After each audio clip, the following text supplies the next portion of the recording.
234尺嘅惠林居單位。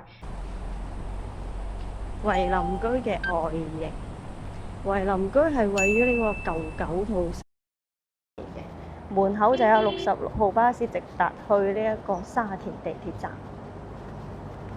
呢一度好似係咩啊？舊九套低密度。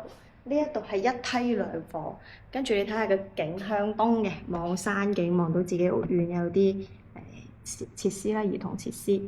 跟住睇下呢一間屋咧，嗱，裝修咧就比較有啲年代感，但係個空間係 O K 嘅，左右兩邊係有對流嘅，呢邊係有窗嘅。咁再睇翻呢一邊咧，係佢嘅廚房啦。咁廚房都好闊落下喎，工人房、工人廁。再嚟睇下啲房啦，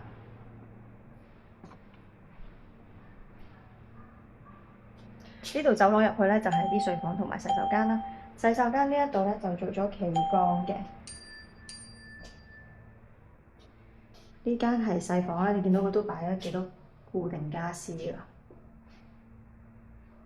呢邊呢一間亦都有啲傢俬做咗，呢啲係入場傢俬嚟嘅，大衣櫃。跟住係主人房啦，主人房亦都有做咗個大櫃喺呢一度，成排都係櫃，收納空間一定夠啦。主人醋房，咁呢一個咧而家就業主叫價15萬，如果你有興趣入住呢個舊九套嘅話咧，可以選擇呢一間。記得點讚關注哦！